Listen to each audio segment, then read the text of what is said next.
دوستوں اہرام مصر کا شمار دنیا کے 7 بڑے عجائبات میں ہوتا ہے اور بلا شبہ یہ عظیم ترین انسانی تعمیرات ہیں جنہیں آج کی موجودہ سائنس اور انسانی عقل بھی حیرت سے تک رہی ہے۔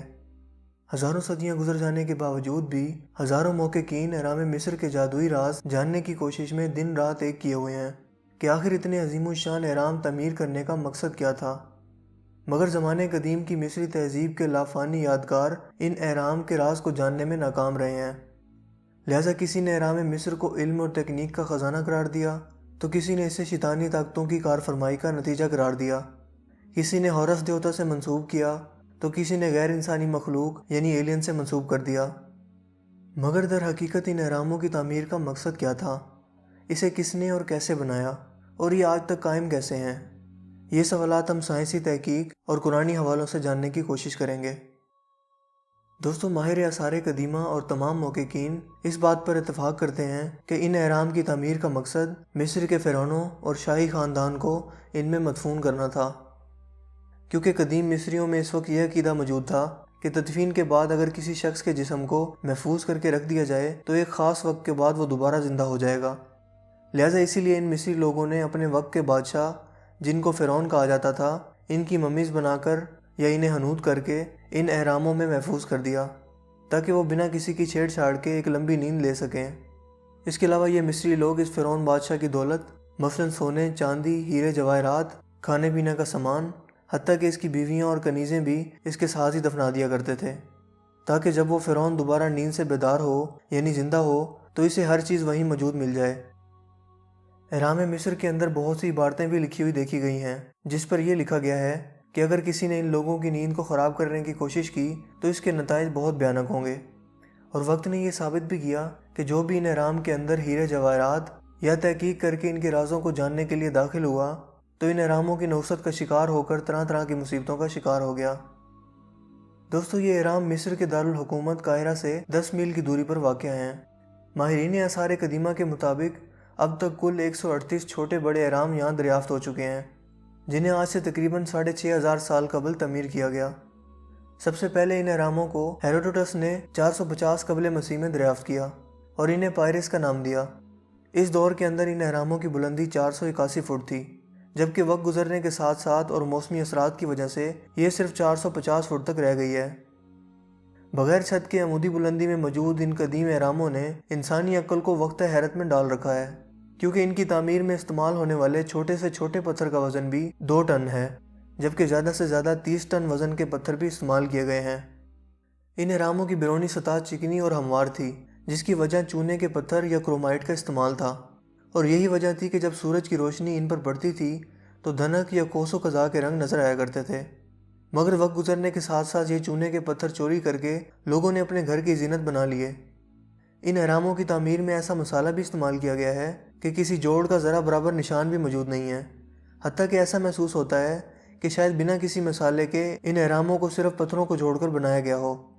اس کے علاوہ ان اہراموں کی دیواروں میں 0.008% کا فرق موجود ہے، جبکہ یہ بات جان کر آپ کو حیرت کا جھٹکا ضرور لگے گا کہ آج کی 21ویں صدی کی تیار کردہ عمارتوں میں بھی اس سے کہیں زیادہ فرق پایا جاتا ہے۔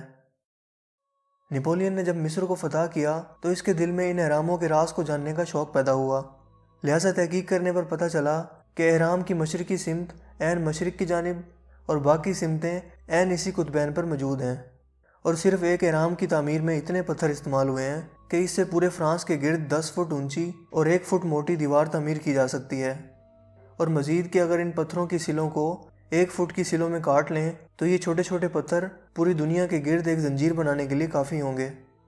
دوستو یہاں سوال یہ پیدا ہوتا ہے، ہزاروں سال قبل ایسا کیسے ممکن ہوا؟ کیا صدیوں پہلے کا انسان قطب نما کا استعمال جانتا تھا؟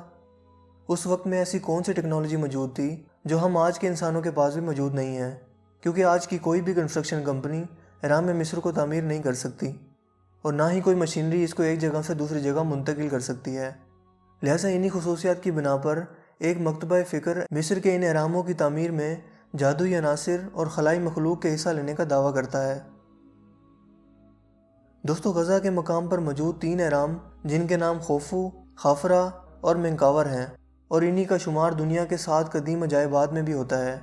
سب سے بڑا اہرام خوفو ہے جس کا مجموعی وزن 7 کروڑ ٹن ہے۔ اب یہاں سوچنے کی بات یہ ہے کہ در حقیقت یہ سب ممکن کیسے ہوا؟ ہزاروں سال قبل بنا قطب نما، بنا کرینوں اور دوسرے آلات کی موجودگی کے بغیر ان بھاری پتھروں کو اونچائی پر کیسے لے جایا گیا؟ ان اہراموں کی تعمیر سے متعلق کئی کہانیاں عام ہو چکی ہیں، لہٰذا ان سے حقیقت کو ڈھونڈ کر نکالنا نہایت مشکل ہو گیا ہے۔ مثلاً ہیروڈوٹس کے مطابق ان اہراموں کی تعمیر میں 1,00,000 مزدوروں نے حصہ لیا، جنہوں نے 20 برس تک دن رات محنت کر کے ان عجائبات کو تیار کیا، اور سینکڑوں ٹن پتھر اتنی نفاست سے جوڑے کہ ان کے درمیان جوڑ کی لائن تلاش کرنا بھی ناممکن ہے۔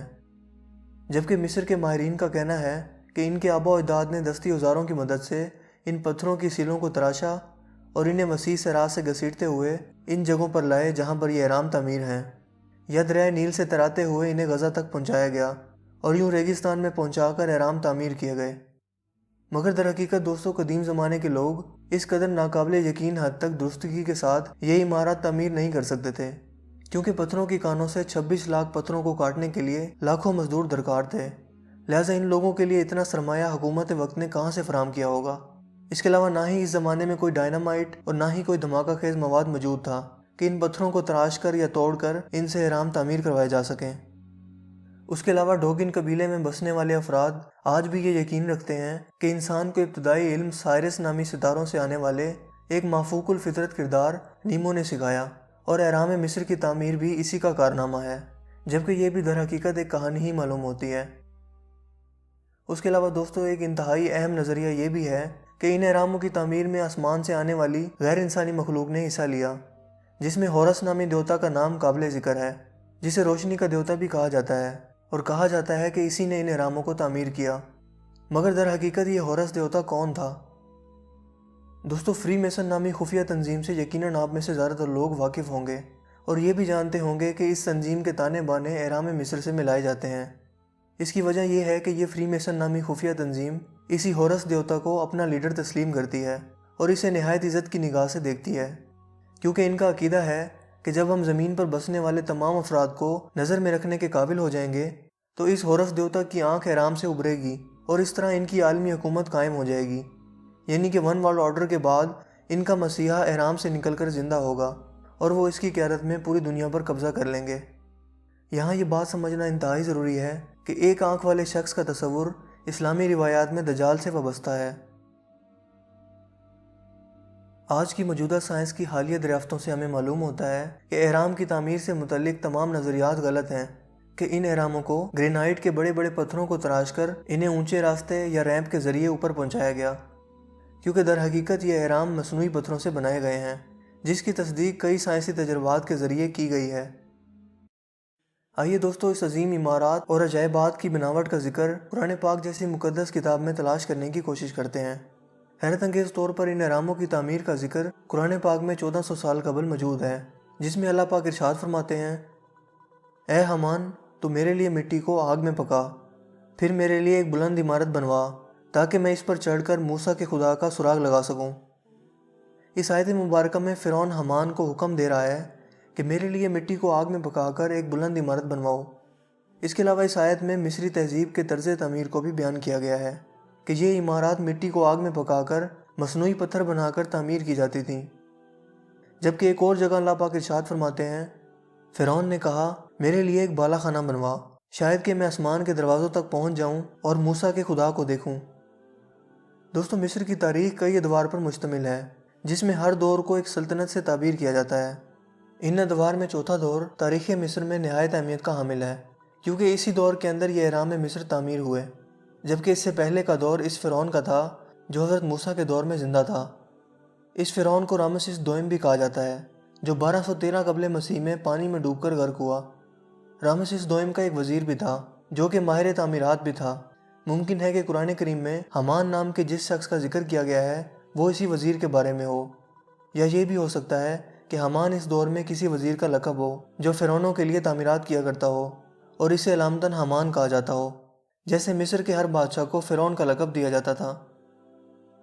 رامسس دوئم نے ایک نئے شہر کی بنیاد بھی رکھی جو آج کے دور کے کنتیر میں واقع ہے، اور یہ قاہرہ سے 60 میل کے فاصلے پر واقع ہے۔